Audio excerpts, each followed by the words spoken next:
ನಮಸ್ಕಾರ ಪ್ರಿಯ ವೀಕ್ಷಕರೇ, ಮೂಡಲ ಧ್ವನಿ ಹರಳ ಪಬ್ಲಿಕ್ ಪವರ್ ಕನ್ನಡ ಯೂಟ್ಯೂಬ್ ಚಾನಲ್ಗೆ ಒಮ್ಮೆ ಸಬ್ಸ್ಕ್ರೈಬ್ ಮಾಡಿ, ಬೆಲ್ ಐಕಾನ್ ಪ್ರೆಸ್ ಮಾಡಿ, ಹೊಸ ವಿಡಿಯೋಗಳನ್ನ ನೋಡ್ತಾ ಇರಿ. ಶೇರ್ ಮಾಡಿ, ಲೈಕ್ ಮಾಡಿ, ಕಮೆಂಟ್ ಬಾಕ್ಸಲ್ಲಿ ಕಮೆಂಟ್ ಹಾಕಿ. ಚಾಮರಾಜನಗರ ಜಿಲ್ಲೆ ಹಿರಿಯ ರಾಜಕಾರಣಿ ಹಾಗೂ ಅನೂರು ಕ್ಷೇತ್ರದ ಧೀಮಂತ ರಾಜಕಾರಣಿಯಾದಂತಹ ಮಾಜಿ ಸಚಿವ ನಾಗಪ್ಪನವರ ಪುಣ್ಯಸ್ಮರಣೆ 24ನೇ ಪುಣ್ಯಸ್ಮರಣೆ ಕಾರ್ಯಕ್ರಮ ನಡೆಯಿತು. ಈ ಸಂದರ್ಭದಲ್ಲಿ ಅವರ ನಿವಾಸಕ್ಕೆ ತೆರಳಿದಂತಹ ನಾಗಪ್ಪ ಮತ್ತು ಹಾಜರಿದ್ದು ಅವರ ಸಮಾಧಿಗೆ ಅಂತಿಮ ನಮನವನ್ನು ಮತ್ತು ಪುಷ್ಪ ನಮನವನ್ನು ಸಲ್ಲಿಸಿದರು.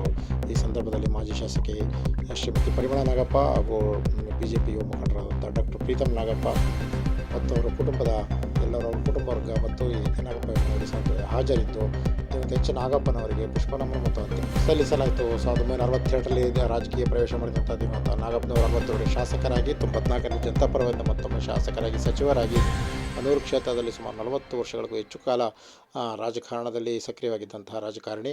ಹಾಗೆ ಈ ಸಂದರ್ಭದಲ್ಲಿ ಮತ್ತು 2002ರಲ್ಲಿ ಕಾಡುಗಳ ವೀರಪ್ಪನಿಂದ ಅಪಹರಣಕ್ಕೀಡಾಗಿ ಹತ್ಯೆಯಾಗಿದ್ದ ಸಂದರ್ಭದಲ್ಲಿ ಈಗ ಅವರು 23 ವರ್ಷಗಳಾಗಿದೆ. ಹಾಗಾಗಿ ಅವರಿಗೆ ಪುಷ್ಪ ನಮನವನ್ನು ಮತ್ತು ಸ್ಮರಣೆಯನ್ನು ಮಾಡಲಾಯಿತು.